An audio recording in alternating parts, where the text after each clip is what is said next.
New Heights Film Club edition, and the film that you guys chose for us to review is none other than the Christmas classic Home Alone, 1990. This movie came out in 1990. It was on 1990. I was surprised by that too. Wow, It's old. Yeah, Older than I thought it was. I feel like I saw it when it was like 90s. brand new, but I was only 3 years old. I doubt I did. I think Home Alone 2 was the one we were like, In New York? yeah. When was that? You're looking it up? No, I'm not looking up anything. Home Alone 2 was, nope, it was 92. So no, we still were pretty young. Yeah, either way, definitely thought it was like more mid to late 90s because we were kids when we first were watching it. But Yeah. still a classic though. When did you see the movie? You weren't even born. Yeah, look at Wow. me, so young. So yeah. I probably saw it. I saw it sometime in the 90s. I know that. Okay. Yeah. Okay. I mean, That narrows it down. So before I was 8. it's a good one for the kids. Have the kids seen it? Yeah. The kids have seen it. Ellie calls it Home Alone. Very Home Alone. very Nice. Delco of Delco-y. her. Love that. Benny does not like the slipping scene. She does not. She Freaks her out big constantly time. says it. Yep. I don't know why it Ellie- freaks her out that much. Ellie was asking me about the zip line the other day. Mhm. Took us a while to figure out Ooh. what the hell she was talking about. And she was asking me whether or not you can zip line on the power lines. Well, she didn't say the word zip line. No, she didn't. She said on that rope. Mm. And then we had to get to, the guy in Home Alone does it. I'm like, I'm going to need more context in that. And she's like, you've seen the movie, Mom. And I'm like, yeah, a couple times, but I still don't know what the hell you're talking about. Still making no sense. Yeah. So we got to the bottom of it. She meant zip line. I will say that when I was a kid, that was one of the like parts of the movie where I was like, Dad, I want that. For sure. You can It zip line stands out of the house. That's what I want. I wanted it done. I think out of every my kid- window. They don't even need to see me downstairs. No. I can go right to my treehouse. I wanted a treehouse. I mean, the whole Dude. thing. It was just... Yeah. I will say this, when the first scene hits after like the When that music starts cramping. Yep. So you're talking about the it is classic one. so magical. It's just like it like lifts me and I like start floating. Yeah. The I score fucking is love it. fantastic. It's a very well made film. I'm glad it was the first Christmas movie I watched this year because it really did make me be like, oh wow, this is Christmas. It is Christmas. Christmas is happening. And we're here. We finally made it to December, and that is the magical season is upon us. Well, let's start recapping the movie. Let's do this. Okay. Oh, gosh. How does it hold up? Oh, it's still correct. Very well. It's still incredible. Still good. There's a few Joe things that are Pesci, you starting to kidding get me? dated. Oh. There's a few things that are starting to get dated, but because it's a nostalgic movie that takes place in a time, it's a period specific film now. I think Yeah. it still holds up. Yeah. Teaches kids can't trust cops. Well, you can't trust anybody. Crooked cops. Yeah. You can't trust cops, but you can trust the creepy man across the street. Well, The man with the shovel. Yeah. he just looks at you awkwardly. Yeah. All right. Have you ever wished for your family to disappear? Ooh. For sure. Are you talking about when you were growing up or right now? All the above. That's crazy. Maybe not wish for it, but definitely like thought of a life where it wasn't the reality, and then was like, all right, whatever. That's not ever going to happen. It's not even worth wishing. Did you guys ever? It's not even worth. I only get a few wishes. The ones Not that I gonna really waste it want on to come this true. shit. Yeah. Did you guys ever run away from home? No. I definitely did. Yeah, me too. I definitely ran away. I might have packed a bag, but I was such a rule follower. I was like, I can't run away. I think I like grabbed a bag of chips and threw it in a backpack and like a few toys, and then fucking got down the street and just like hid in the bushes. I do think that there should be a trend on social media of what was packed in a kid's runaway bag, and not grown-ups You guys are recounting it. I'm talking about when a grown-up Caught in the takes a act. Catch it, takes a picture of a kid's runaway bag. I think that would be, because We you gotta know get it's going to that be going. it's going to be 3 Legos, right? Juice box. A stuffy, a single juice box probably already drank, and maybe a half a snack. Done. Yeah, I didn't. You guys are ahead of me. I didn't even pack a bag. I just walked. Fuck you guys! And I walked out the door and I started walking. He ran away the same way he goes to Vegas. Just, I know where I'm going. It has everything I need. And then I got to the stop sign and says, I don't know where I'm going. And I don't know how to get home. Go? Friend's house? Sure. He doesn't know how to get there, Trav. I was not good at that. Aimless. Jason, yeah. Everyone was terrified of Jason running away because he'd never make it home. We would really have to search for him. All right. I'll let you answer this, Trav. Who was the Kevin and who was the Buzz in the Kelce household? I think it's going to stand true no matter what household it is. The older siblings is Buzz versus the younger siblings. Because it's just, I mean, it is what it is. The older siblings always, have fun with picking on the younger ones, and the younger ones always wish that they were older and like had more responsibility so they would stop getting treated like they were irresponsible.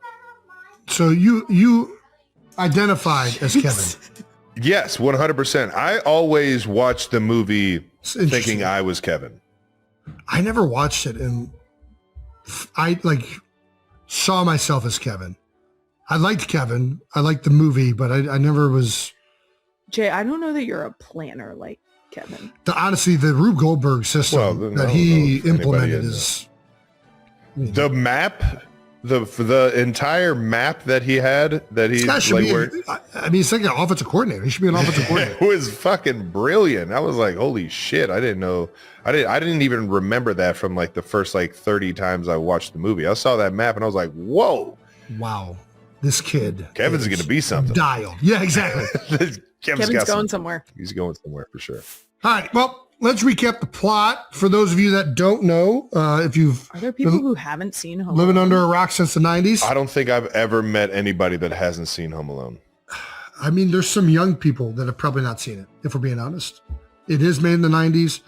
There are people that surprisingly don't know anything about the 90s that I frequently encounter. What a shame. So I think they're out there. That's sad for them.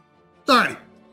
Recap of the movie. There is a family, the McAllisters, who are vacationing over the holidays to France. Not just mom, dad, and the kids, but going uncles, to visit some aunts, family over there. Big family vacation, going over to France for Christmas. And as they are getting ready, there is also a group of burglars. This is a very well-off area who have decided to try and stake out a neighborhood to find out which families are leaving for the holidays and which homes might be good ones to rob. And when the family is getting ready to leave the night before, power outage, so their alarm clocks don't go off on time. The family has to rush out the door in the morning because they're running late to the airport. And in this rush, they forget one of their sons. They forget Kevin McAllister. He's in up in the attic, asleep. They get to the airport. They think they got everybody. They take off for France, and mom doesn't realize till she's halfway over the ocean that poor old Kevin is still in the mean streets of Chicago. Kevin wakes up. Where's my family? Has no idea. All of a sudden. Well, he wished for his family to never. You're right. I didn't want to. Yeah. I guess that is an important part. He did wish, so at first he thinks that he actually his Christmas wished them away, true. and Santa Claus had granted him his Christmas wish. And then he realizes the predicament he's in, and that he's a child and he can't fend for himself, and he starts to panic, and all of these things happen where he's fearful and whatnot. And I guess in order to say the plot, these burglars that have been casing out the neighborhood know that the McAllisters are leaving. So they go back to this neighborhood to burglarize a bunch of different homes. They call themselves the Wet Bandits. And that's our thing. It's so good. In the process of burglarizing these homes, Kevin notices one of the burglars who is in his house, and perhaps the worst idea ever for a burglar to go expose your face to a bunch of people before you rob their home, before you've done it. It just seems like a very bad The Wet Bandits idea. work too good. Hey, let's go rob all these homes. Hey, first, let's go show up at their house and show our face. And then when they come back, like, hey, the cops were coming around the neighborhood earlier this week. No, we weren't. We had a cop in our house. We didn't. No cop was in that neighborhood that night. Yeah, it's a cop with a gold tooth. Anyways, yeah. Anyways, Kevin notices this burglar, and he realizes that he's in trouble. So instead of having a security system like you would expect a very wealthy family of the McAllisters. Well, it's 90s. 1990? Okay, they still had security systems in the 90s. 1,000% they did. 1,000%. But nice neighborhoods, yeah. Anyways, McAllisters, they're all gone. Kevin's by himself. Wet bandits are coming in. Kevin has to try and figure out a way to deter them. He does a great job of utilizing light systems and all the typical things, but eventually the wet bandits realize he's on his own. He knows that they know that he's on his own, so he's got to think smart. So he decides to set up a series of Rube Goldberg events throughout his entire house to inflict damage, harm, and slow these burglars down. He's not calling the cops, what, because the power lines, the phone lines don't work in this ridiculous made-up scenario? Is that what's happening? I don't think he ever thought to call the cops. I think he just like took it upon himself to defend himself. This whole fucking, okay, so yeah, I want to get to the end of this so we can get back to the absurdity of this plot. Anyways, in epic fashion, Kevin gets the better of the wet bandits time and time again. Joe Pesci and, god damn it, what's the other actor? It's not Randy Quaid. So what's good. The fuck? He's very good. Daniel Stern. What are their two names in the, Harry and Marv. Harry and Marv, thank you. Marv is Daniel Stern. All right. Anyways, Harry and Marv, they try to get into the McAllister's house. Kevin McAllister does a great job of setting up all these booby traps. They can't get in. They're trying to get in. Eventually they get in. Then they get up to the attic. Then he ziplines out of the attic. It's a whole thing. At no point are they robbing them. They're just trying to apparently get Kevin and kidnap him or something like that. At some point, they just say, fuck this. This kid is ruining our day. Yeah. We're about to get after this motherfucker. And it all ends with the neighbor down the street saving the day and the wet bandits being caught and Kevin being reunited with his family safe and sound. Where do we want to start off with this? I want to start off with, we kind of mentioned earlier that I always thought I was Kevin. Do you guys now watch that movie as if you're the parents? I don't think do you those put parents, yourself in this like, might be the most mom and unrelatable dad? Parents I've ever seen in a Christmas movie. I mean, it's blatantly, I mean, listen, everybody goes to the, like you leave without one of your kids at some point. I feel like that's like a very standard thing. You should not feel shame for that necessarily. Maybe you forget about it long enough to take off an airplane. Yeah, probably should feel some shame there. But who the fuck, like, I just don't understand how you can't call somebody to go get this fucking kid. Like, there wasn't cell phones back then, Jason. It's a ridiculous premise that this one neighborhood is out of phone activity. You could call the cops. They have ways to get. They called the cops. No, she did call the cops. She called the cops in like that area. No, she called the cops in her neighborhood. Why are we calling? If they aren't helping, I'm calling other cops. I'm calling family members that are still there. I'm calling friends. That would totally ruin the plot of the movie. There is precisely 0% chance that I am just waiting a couple days before I can fly back to Chicago to see what happens with Kevin. This is the most ridiculous premise. She got back in like a day and a half. There's no scenario where you wouldn't be able to get somebody, like anybody who got that call. Anybody who got that call said, hey, I'm in the airport. I'm on an airplane going to France. I'm in France. I left my kid. Could you go do that? If it was like 2 hours away, I would drive to go get a kid out from being by them. So like, this is just it's the dumbest thing I've ever. You only get so many calls at the airport, Jason. It's like jail. Everybody knows that. That's the nostalgia of the 90s, though, is that there is like that. It sounds so easy to just pick up your cell phone right now and just call everyone in that area and find it. I'm not letting. I am not letting you guys act like it is not just easy. That easy. It was that easy. Everybody had landlines, and anybody in the 90s could have received a phone call. This isn't the fucking 30s where you had to go to the operator and do it. No, people knew people's numbers. Yeah. I could have called Aunt Judy, who would have drove 40 minutes across town. All their family went with them to France. I could have called Steve Bogus to come pick you up. I could have called fucking. I will say this: the dad in this movie doesn't give a fuck. Was very disinterested in finding Kevin. He was like, "All right, sweetie, you're gonna try. I mean, that says there's no flights for another 3 days. Oh, you're gonna keep fucking fighting uphill battle right now. He's lost. Yeah, give it up. He's done. It's over with. He'll figure it out. We got the whole other family to be. We can't ruin everyone's vacation.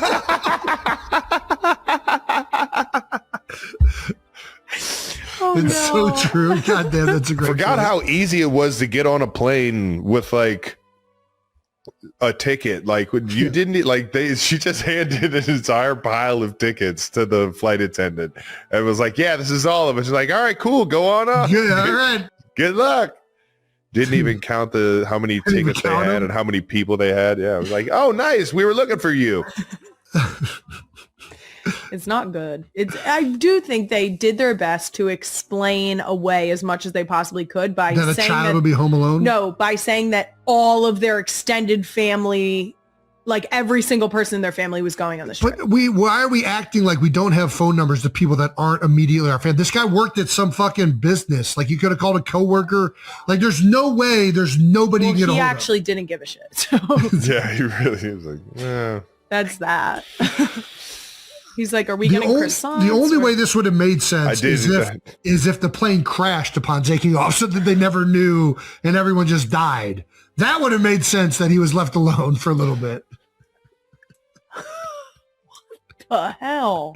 It wouldn't have been as Christmassy. That's so messed up. All right. So, yeah.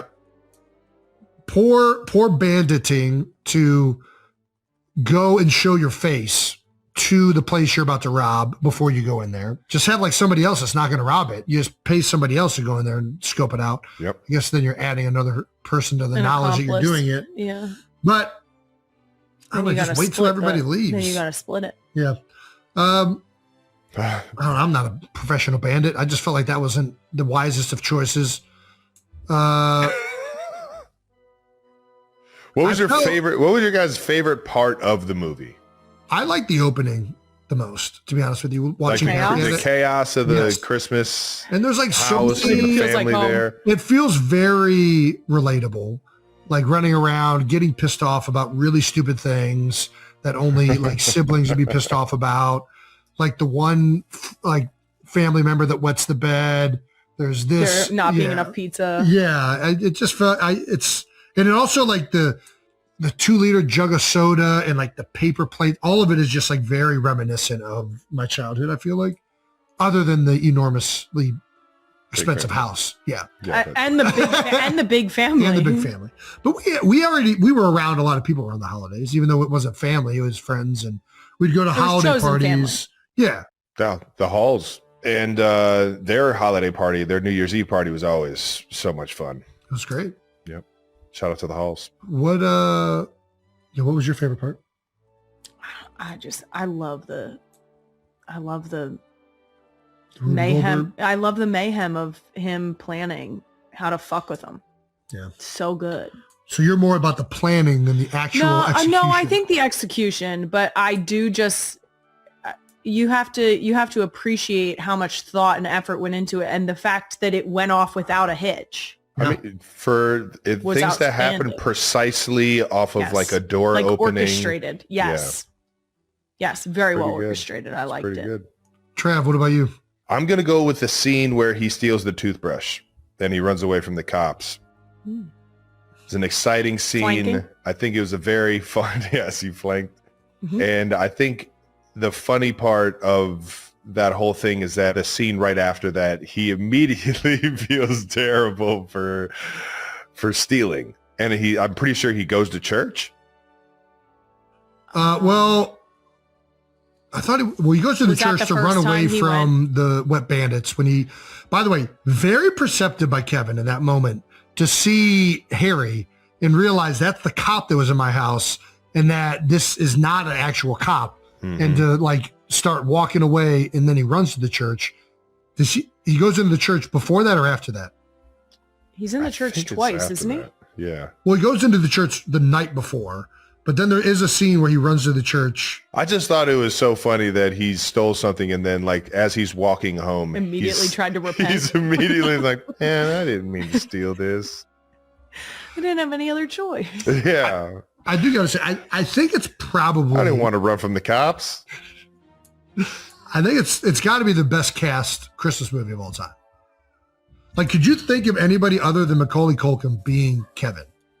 Like the facial expressions, Yeah, he crushes it. He just did such a great job. Like, I don't know, like the way he talks, he like feels more grown up than what his age is, but he still looks like a child and innocent, but he's got like this great dry sense of humor. The only just kills one it. that I know that talked to grown-ups at that age, like as if they were a grown-up, was Patrick Bacon. Why did you guys say it at the exact same Because we've time? talked about this before. He has literally had this same demeanor and like ability to have conversations with grown-ups since we were like fucking 3. He would like bargain with our Eastside Kickers coach on like how many laps. Like it was like a discussion, like like conditioning, you had to do 5 laps. It was a negotiation. And like, I don't know. What do you think about 3? 3 is good enough, right? I'm running. I mean, we're getting it done, right? We're going to be running during practice too. So we might as well, That's an interesting skill to have. Shout out to the Bacons. It's time to thank our partner. Who's that? Reese's or Reese's, however you like to call it. I'm pretty sure they would like us to say Reese's. So we're going to say Reese's and their perfect holiday companion, their Reese's Trees. Ooh, they are so good. Nothing says the holiday like Reese's perfect peanut butter stuffed chocolate trees. They might be the best holiday candy ever. It's up for debate. Every holiday tradition is better when you add Reese's Trees. Holiday movies? Yeah, I mean, those go definitely better with Reese's Trees. Ugly sweater parties? I mean, who doesn't like chocolate stains all over their ugly sweater? I do. Skipping the ugly sweater party to watch football in your sweats instead? I mean, that's a no-brainer, of course. Yeah. I mean, you throw on that ugly sweater anyways. Yeah. So celebrate the season with peanut butter perfection and be sure to grab Reese's Trees today. Jason, why don't you tell them where to get them from? Well, it's found wherever candy is sold. Literally, you can find it everywhere. I think I called you Jason. Jason.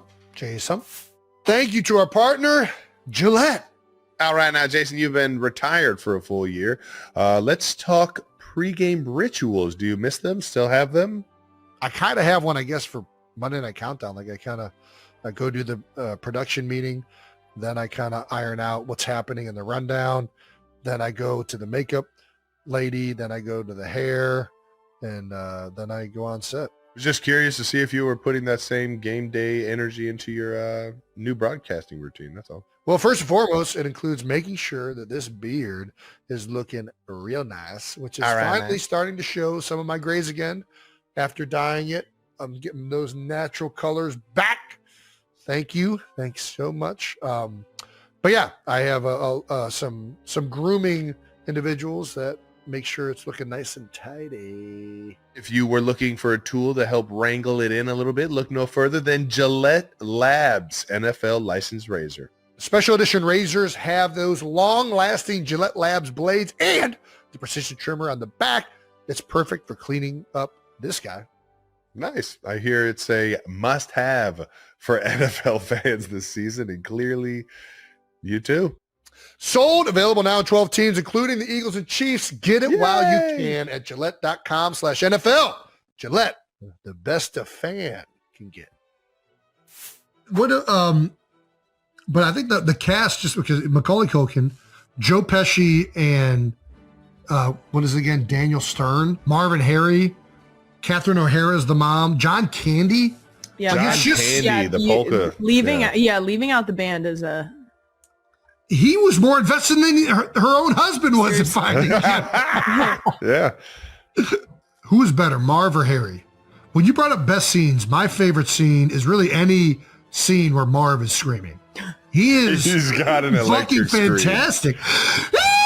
Like it's just He has an electric scream. that scene where his That's head's such a on fire talent. is one of the greatest you fucking just things. set off the baby monitor. Or I guess he gets electrocuted. Harry's the one that has the head on fire. When he's getting electrocuted and the whole like So good.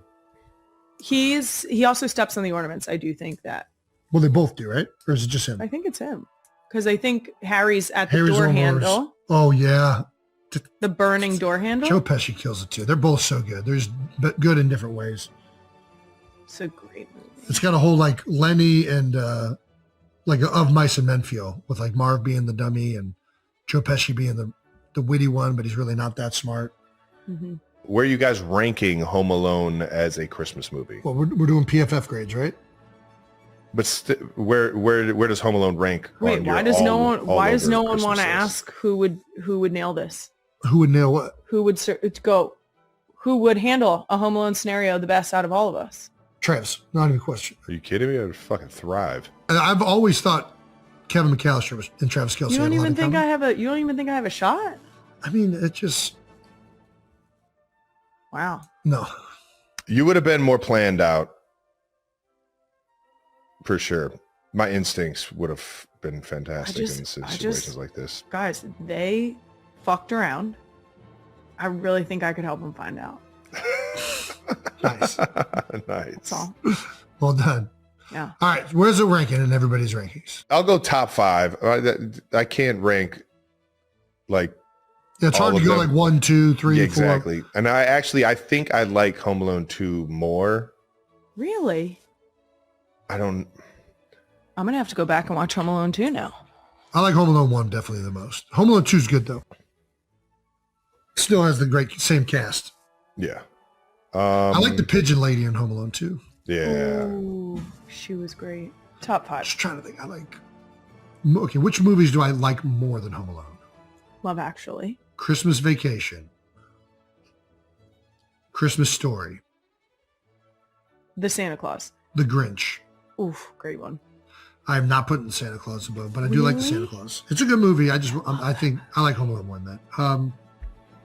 You know which one I really like, which is a newer one, but I watch it every Christmas now. It's Claus You do or love that Klaus from Klaus. on Netflix. Yeah. Great Christmas movie. I'm kind of like a sucker for the claymation Rudolph. one. Oof. OJ. I think I like Elf better than Home Alone. So not top 5. All right. I think it's just out of the top 5 for me. I'm putting it in the top 5 with Grinch, Home Alone 2, and Elf. I'll probably say those 3 are probably the only ones I'm taking over it. I think it's either top 5, maybe it's 6. But I'm saying like the Santa Claus is up there, the original Grinch, not the original, I'm sorry, the Jim Carrey Grinch. Yeah. I mean, Love Actually, that's not a surprise to anyone. Don't say anything. Nobody was asking.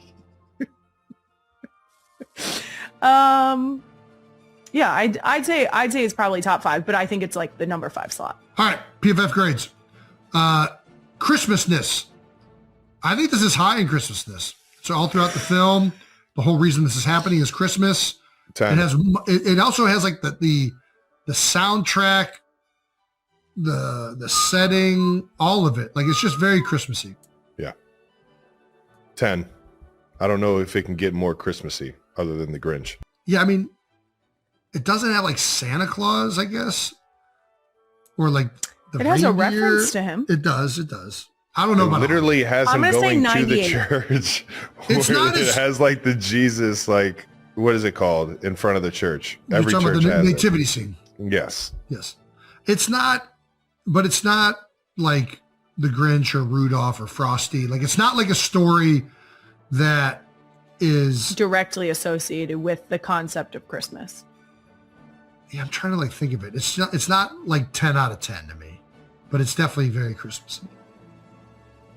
All right. 1 to Kylie, 100. going with. I'd say it's high, but I'd say like 98. I'll go 90. You go 98. You go 100. You want to go 98? Boom. 98. Acting. Acting. I'll go Great. 100 on this. I don't think there's So one good. piece of bad acting in the whole film. Directing. Ooh. I'm going to go another 100. Wow, just giving hundreds away. Jesus. Just giving hundreds out? I think... I'm waiting for... listen, You I'm even not the only said one. You're yourself that asking this me. movie wasn't... Is that more plot? I like it. It's just... Yeah, Is it I more think that's plot? more plot. I think Yeah, that's more plot's plot. gonna He's take going to a have a little lot bit of of it. questions. It's going to take the Yeah, hit on all the right. plot. We can go... Okay. If... Yeah, 100, fine. Plot. Where are we going? Plot, I will go... It's not a I mean, it's believable just- plot, but is it a fun plot? It's a fun plot. It's not believable. It's not based on a true story, so I guess it doesn't have to be that believable. But it does have some holes. So I'll go 70. I'll go 65. 65. I was going to say 80 or 85. I think the plot is so 90s. It's so 90s. It's I so love this 90s plot. and it's delightful What does it that mean? way. What do you mean that It's 90s? delightful in that way that it's so 90s. She's making That it's calls from an landlines and- airport yeah, it's payphone. great. Like, yeah. All I right, so think what it's are we fun. going with? I'm going Trav, 90. what's your number? Mm. So 80? 85, nice. Violence. Violence? What? Why is Is why it- is I don't this know on why the that's- PF? Do you guys really enjoy we violence just that much? needed a plot. We To needed an be extra fair, category. Decent amount of What is violence. the other category when it's usually not violence? What is it? We don't do Christmas Action? What is it? acting, directing, plot. All right. It has. I mean, the violence is high. It's not violent. It's not violent. It's physical harm. Yeah. But it's not like a violent. It's like a jokey. It's like a Three Yeah, Stooges. but like, I mean, everybody knows the iron print on the forehead. I'm going to go, I mean, I just don't know. It's low in violence. High in violence for a Christmas movie, but low in violence. This is going to ruin his PFF grade. It really is. Yeah. Can we do a different Why category is than it- violence? You should do. You What should is the do. category? You should do. If you're leaning towards like the action part of it, you should do more of like the finding out. Action? Yeah, like the action of it. Like when with the action, like the meat of it It's a high is action him movie. doing the right. Entertainingness? The action in it is I give it a 90. Yeah. Sounds good. Yeah, that feels good. There you go. Who's doing the math? Brandon? Yeah, they do the math for us. They put it in Excel. It's going to be sheet. somewhere around 95. Great. It's a rounding error. It's a little bit Yeah, below they that, definitely rounded that. Yeah. No chance. We got an 80, Look at him. a Look 98. at him. He's in there, going to and type it's- more. Look at him. Yep. There you go. 94.6. That was one of my favorite radio stations growing up. All right now. Hey-o. Well, that does it for our Home Alone New Heights Holiday Film Club. Recap right there. Jason, you did a great job on recapping the movie, as always. Merry Christmas, you filthy animals. That was great. You guys go and have the creepiest Christmas ever.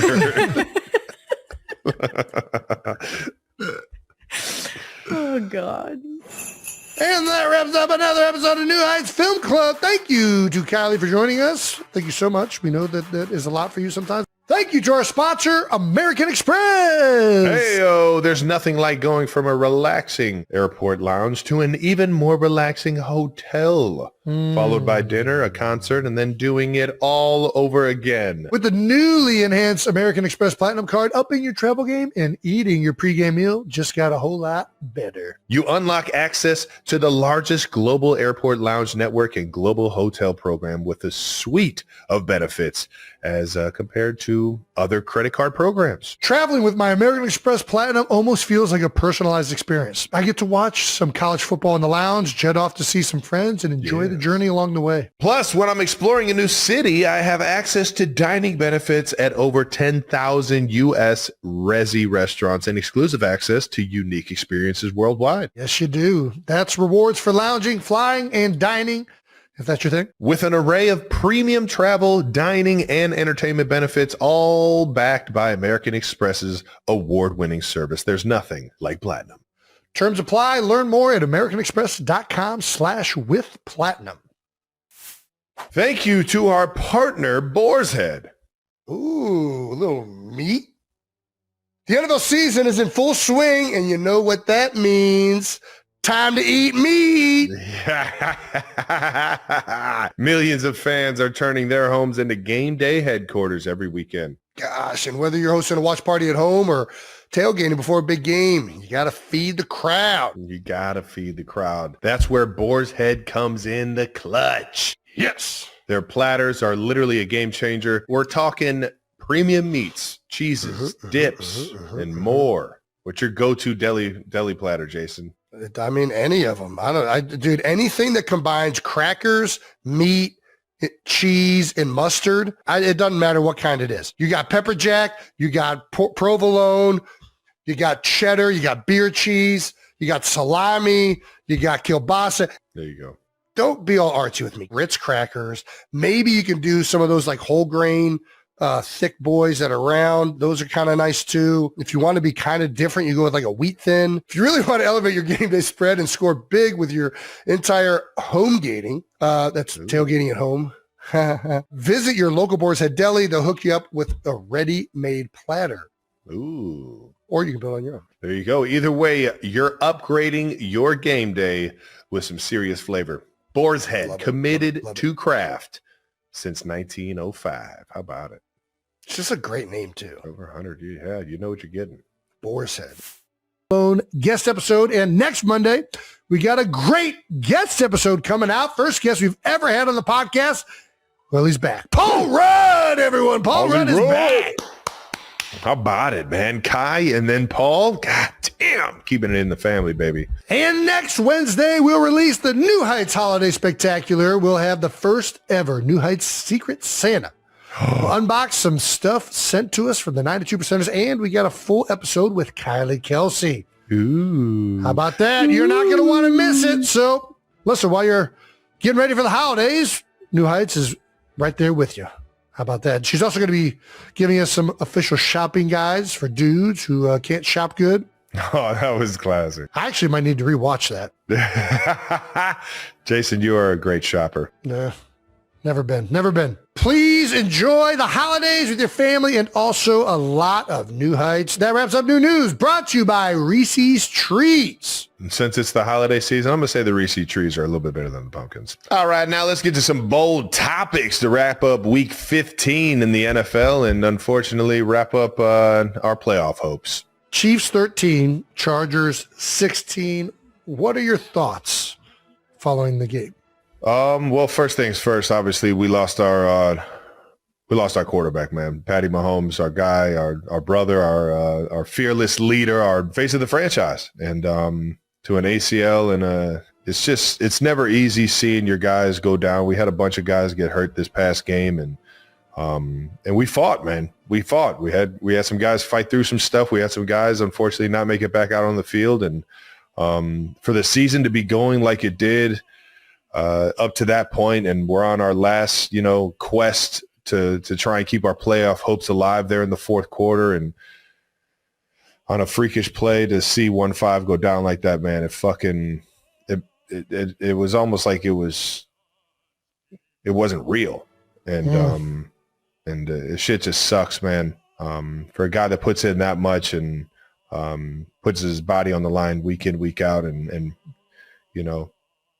makes this football world, he makes the best of it, man, by how hard he works. And it sucks, man. And then obviously we had some momentum going there with our guy Gardner Minshew, man, and tried to find a way there at the end. And it's just things just didn't go our way up to that point. And yeah, and that's the game for you right there. It's just things just, when you need them the most, just weren't falling for us. And you got to go back to the drawing boards, man. And we got 3 games left. I know we're still talking about this game, but the integrity of who you are as a professional, as a player, you got to love this shit, man. And Chiefs Kingdom, we're going to give you everything we got. There's no question about that. There's only one way I do things. There's only one way Coach Reed does things. And if we're going to go out there and play some football, we're going to do it the right way and keep trying to get these things fixed and end on the highest note that we can. Well, for the first time since 2014, the Chiefs are eliminated from the postseason, which is an outrageous stat. Over a decade of postseason play for the Kansas City Chiefs.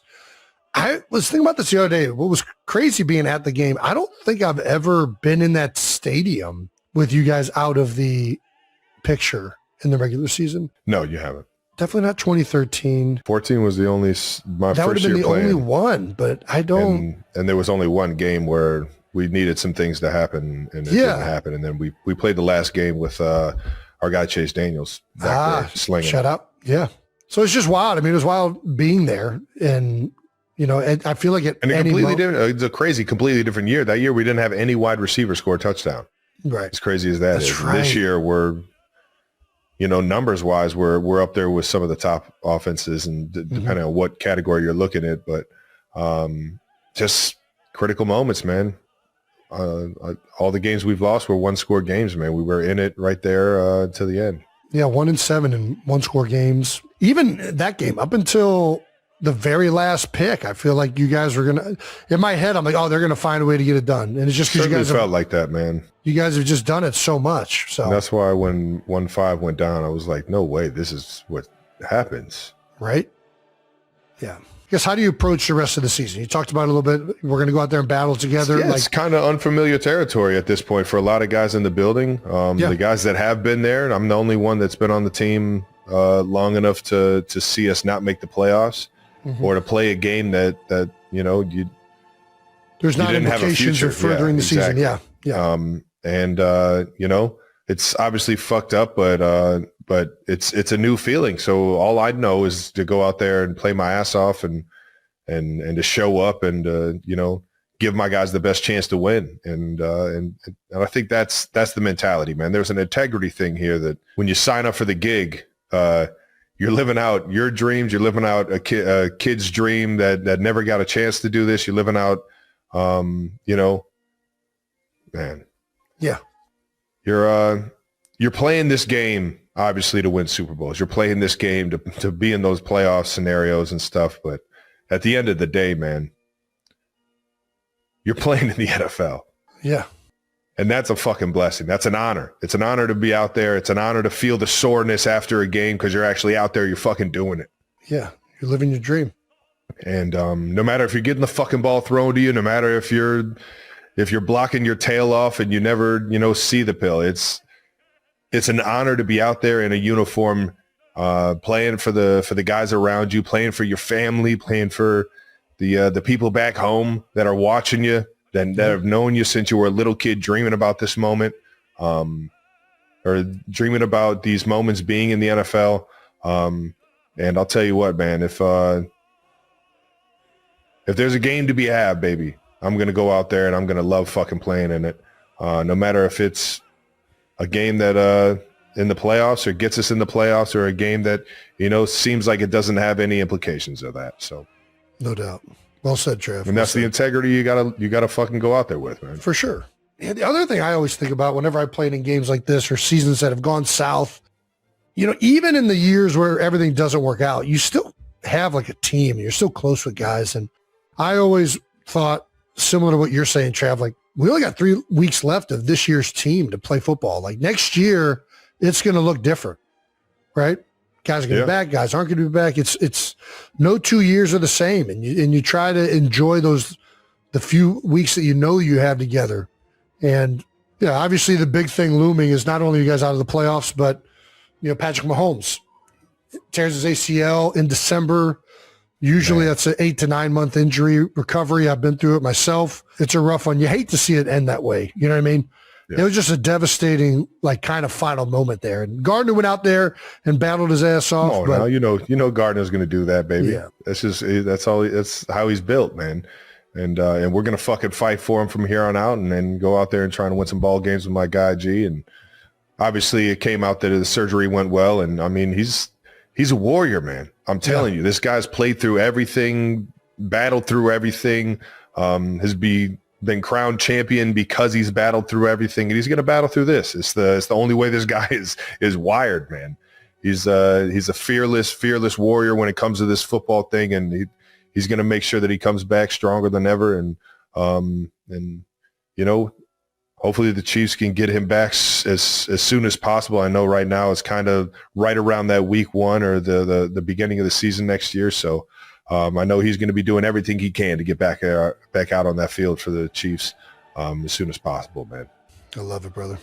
You guys are headed to Tennessee to face the 2-12 Titans. Yeah, man, we got the Titans, and the Titans, as their record may show, they've only won 2 games, but man, they're fucking playing hard. Hell yeah, brother! And they got guys on that defensive line that can wreck a game. Obviously, Jeffrey Simmons has been doing it for a while now, man. A big old mean dude up front, and we're gonna have to find ways to be able to slow him down and make our guy Gardner get comfortable back there, and from there it's just mastering the game plan and getting out there and getting after it, man. We do have this mic'd up video of you and Derwin, who had the game sealing interception. Let's take a look at this. Has so many battles, man. What a great dude, man. Just plays the game the right way, the attitude, the physicality, the toughness. I love it when, you can get after somebody on the football field. They can fucking pick you up and body slam you, and there's no bad blood. There's just a bunch of respect for how they carry themselves and go at it. And obviously Derwin's one of the fucking best to ever do it, man. So it was an honor to swap jerseys with him, and the honor to share the fucking gridiron with him, man. I'm a guy that I fucking love this game, man. I love it when I get to go up against another guy that I watch on film. I'm like, that guy fucking plays this game the right way, and he got me on a few this past game. It's cool that he came up and said all that, man. I wish him the best of luck the rest of the year, man. The question is, have you sent them the jersey yet? Yeah, I shot it over to him. Oh, nice. There you go. I still owe a few guys jerseys, so you still owe me a jersey, Jason. Do I? I feel like you have a jersey of mine. I've stole like 3 jerseys from your house just laying around. So I might have stole somebody else's that you were meant to get out to them. Dude, I had like a mad dash of getting jerseys out to other guys late in my career. Just start a notes of like reminding yourself. I don't remember the guys now at this point. But you'll remember them when you see them. You'll be like, oh shit, I was supposed to get that guy a jersey. And just write it down. Like there's 2 guys like I know I sent them jerseys, but I never got confirmation they got them. I hope they got them. My Bearcats, I played in India. I haven't gotten the jerseys over to them yet. Sauce. Alec Pierce. Yeah, our guy Alec Pierce. Dude, he's a stud. I know. Let's keep this thing moving, man. Shout out to the Chargers. Our guy Jesse Minter, Coach Minter, I should say. He's got those guys rolling. Obviously, I respect the hell out of Harbaugh and what they've been able to keep doing over there, man, and wish them the best of luck. Thank you to our sponsor, Allstate. You know what's smart? What? Checking Allstate first for a quote that could save you hundreds on car insurance. You know what's not smart? Not checking Allstate first for a quote that could save you hundreds on car insurance. That is also not smart, but not checking your fantasy lineup before kickoff. Yeah, seeing a player with 40 points and realizing they're on your bench. Yep. Not a good feeling. Not a good feeling. Yeah, checking first is smart. So check Allstate first for a quote that could save you hundreds. You're in good hands with Allstate. Potential savings vary, subject to terms, conditions, and availability. Allstate North American Insurance Company and affiliates, Northbrook, Illinois. It's time to thank our partner. Who's that? Reese's. Or Reese's, however you like to call it. I'm pretty sure they would like us to say Reese's. So we're going to say Reese's and their perfect holiday companion, their Reese's Trees. Ooh, they are so good. Nothing says the holiday like Reese's perfect peanut butter stuffed chocolate trees. They might be the best holiday candy ever. All right now. It's up for debate. Every holiday tradition is better when you add Reese's Trees. Holiday movies? Yeah, I mean, those go definitely better with Reese's Trees. Ugly sweater parties? I mean, who doesn't like chocolate stains all over their ugly sweater? I do. Skipping the ugly sweater party to watch football in your sweats instead? I mean, that's a no-brainer, of course. Yeah. I mean, you throw on that ugly sweater anyways. Yeah. So celebrate the season with peanut butter perfection and be sure to grab Reese's Trees today. Jason, why don't you tell them where to get them from? Well, it's found wherever candy is sold. Literally, you can find it everywhere. I think I called you Jason. Jason. Thank you to our sponsor, Amazon. Jason, you done all your holiday shopping yet? Still going. I have started it. I got some of it going. I'm right there with you. Amazon is definitely one of the go-tos, especially, I mean, dude, it's got everything. Yeah, the shipping is taken and it gets to you into account. It's right on the app. There's such a huge selection. Oh, it's the best. Yeah, No question. You can literally get anything and everything. It's to the point where it's inconvenient to order things that aren't on Amazon. Like, why aren't you guys just on Amazon? Dude, it's so good, dude. It's so good. Amazon is the go-to destination for all your holiday gift shopping, whether you're shopping for a wild white elephant party or a work party or a family holiday party. Amazon has got you covered. They have gifts for every holiday and for everyone on your list. So shop holiday gifts for everyone on Amazon. Well, good luck, Trav. Want to move on to some of the other things that happened this past week? Yeah, let's talk a little Raiders-Eagles. Let's do it. Man, so far, New Heights has played the Raiders pretty well. That's right. They haven't scored a single point against either one of our teams. The Eagles 31, Raiders 0. Jason, thoughts on the Birds? Obviously, it's everything you want to do against the Raiders, right? Like, you're playing a team that you know has been struggling and they're not very good, but you still got to go out there and perform. And, you know, I thought the Eagles offense did a really good job. I thought that the run game is something that we stuck with it, right? Like the first series, I'm always watching like, okay, what is this going to be? What's the plan today? How many runs is it going to be? How much shotgun? How much under center? Like, what's the flavor? And in the first series, I think there were like 7 runs. There was a quarterback designed run. It was clear that they were going to stick with that and try and establish a line of scrimmage, was something I think they need to continue to do moving forward. And I just liked seeing it. They pushed the ball down the field. They created explosives. You know, it's everything that you want to see against not just the Las Vegas Raiders, but what this Eagles team needs to be moving forward. And then defensively, I mean, I think they held the Raiders to 70 yards on offense. Like, it was an all-time performance from the defense. This is what this team can be. You know, you even when the run's not hitting early, you got to stick with it. You got to keep attacking line of scrimmage, keep making them defend that, and then take your shots when they're there. And they did that throughout the game. And I thought that was outstanding. And it's who they should be moving forward. And they got 3 games left, right? 2 of them against the Washington Commanders, 1 of them against the Buffalo Bills. They've pretty much all but clinched their spot in the playoffs. They just need one more win, and it's over. Really, one more loss by the Cowboys, and it's over. So, you know, they're in the driver's seat. They're probably going to be the 3 seed. If they win out, there's a chance they could be the 2 seed. What I would like to see these last 3 games is continue to pound the rock. Get that run game going. It is going to open up so much more for the offense. And if these guys can go into the playoffs feeling good, feeling confident, working with each other and executing these plays, I think it's going to help out Jalen a lot more. And with the way this defense is playing, this team could be very dangerous in the postseason if they stay true to that formula. So that's what I'm hoping to see. Dude, there's so much fucking firepower over there, man. Right? In a game like this, you see it all clicking, man. It shows you what you got, man, and then you just build off of it. And it's crazy what one game of putting it together can do, man. It can strike it up. There was a crazy stat out there that I don't know the specific stat, which I probably shouldn't be saying it if I don't know the specific stat. But basically, after you win a shutout game, the following week, I think it's almost 50% of the teams lose that following week. Oh, don't tell me this, Travis. I'm just saying, it's a stat to maybe tell the boys, text the boys, hey, yo, like that's so weird. Why is that the case? It's a very weird stat, and it might even be more than that. Really? I think it was a staggering number of teams that lose that following week. I think kind of just it makes you feel at ease. Maybe the game plan isn't as crazy. Maybe the game plan isn't, you know what I mean? Like whatever it is, whatever it may be, the guys or the team that you're playing is like, holy shit, we got to get our shit together. We're playing this team that just fucking embarrassed another team. Yeah. All right. Good luck. Hopefully we start changing that statistic a little bit better.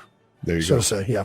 There you go. We helped that. We won nice. Next there one. we go. But this is what Gronk said about playing the Raiders, which is very, very hilarious thing. Not very nice, but when you play the Raiders, it's like putting Neosporin on your cuts. They heal those wounds. It is true. I mean, the level of, the level that the fans were at these last couple of weeks, and understandably, the Eagles had not been performing well, but then all of a sudden you play the Raiders who, have won 2 games this year, I believe. It has a tendency to, make you feel good again. And that's a great way to put it by Gronk. I think the Eagles are smart enough to know that, It was a great game, but they still got to improve and get better. But so much of playing well in the postseason is feeling good going into it. Yeah, it's a big part. I think the Eagles got some games here that they can feel good about, hopefully. They come out and put their best foot forward. They get into the playoffs with some momentum. So we'll see. Well, Jalen Hurts, 12 for 15, almost a perfect day. 175 yards, 3 tutties before being replaced by Tanner McKee. And then Jalen quote after the game, he's always got one for us. Everybody needs to remember where I came from and how I'm built. All right, now, there you go. Okay. He ain't messing around. I'm sure he's been hearing all of the stuff talking about it in the media. And I mean, listen, man. It was a great bounce back game for him. Obviously, the game before with the turnovers and everything, very uncharacteristic of Jalen Hurts. It's not been who he has been largely in the NFL. But this is what I mean. He's got 15 attempts. And if he would have played the whole game, it would have been more than that. But they did a great job of being a very balanced offense, and that's what they need to be. They need to continue. It's the best even offense, if it's not working, you got to stick with it, because otherwise these guys just don't respect it. They don't respect the line of scrimmage. They're getting into their zone drops easier. They're matching receivers right away. I came away this week, and quite honestly last week, even though it didn't work out, we had the picks. I came away from last week feeling like this offense is showing signs of going in the right direction. And just prove that, yeah. And hopefully we get another game this coming week against the Commanders that'll show that a little bit more.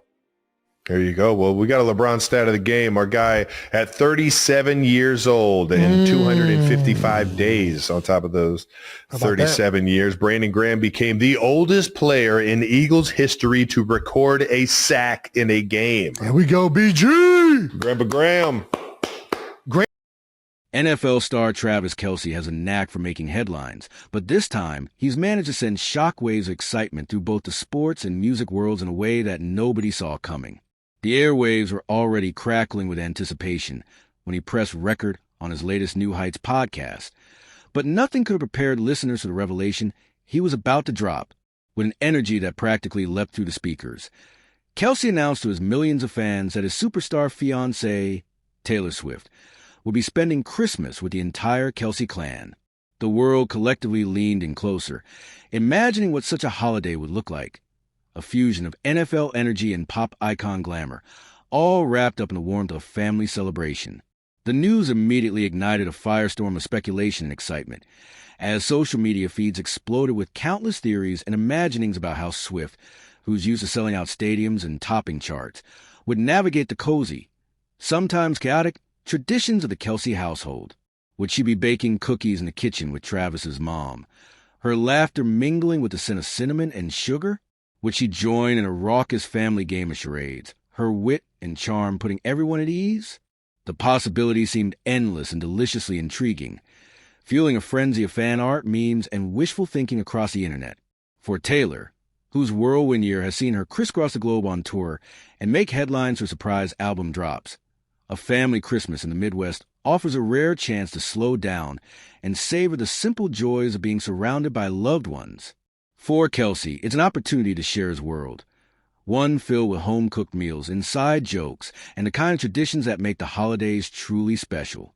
The idea of Taylor Swift, who has written more holiday anthems than most people have had snowball fights, belting out Carol by the fireplace or strumming her guitar for an impromptu sing-along is almost too perfect to believe. Fans are already imagining a living room concert, with Travis's nieces and nephews gathered at her feet, their eyes wide as she weaves her magic through beloved Christmas classics. Meanwhile, Travis's brother Jason, notorious for his playful teasing, might try to rope Taylor into the family's annual backyard football game. Will she play quarterback, calling the shots with the confidence of someone who's performed under brighter lights than any stadium could offer? Or will she join the cheering section, her support adding a touch of pop royalty to the family competition? Either way, the thought of a Swift-Kelce matchup is enough to keep everyone guessing and tuning in for more. Beyond the glitz and glamour, there's an undeniable sense of authenticity that draws people to this couple.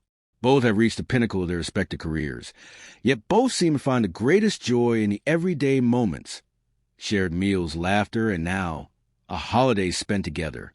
It's this blend of superstar status and down-to-earth relatability that has made their relationship a modern fairy tale, one that fans feel invested in and eager to see unfold.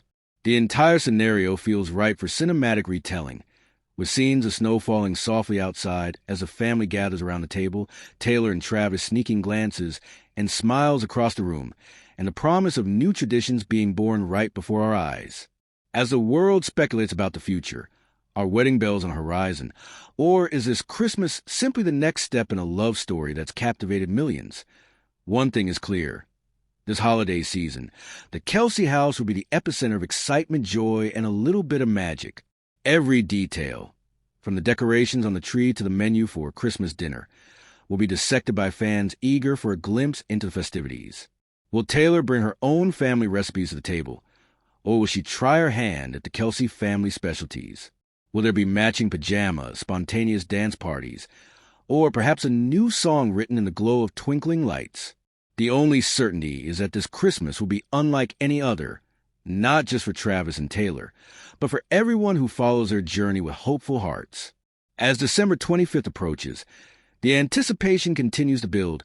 Each podcast episode, social media post, and candid photo adding new layers to the unfolding narrative. The world is watching, waiting, and wondering what surprises the season will hold for this dynamic duo. One thing is for sure. The story of Travis Kelce and Taylor Swift's first Christmas together is just beginning, and if the past is any indication, it's going to be a holiday for the ages, one filled with love, laughter, and enough sparkle to light up even the coldest winter night.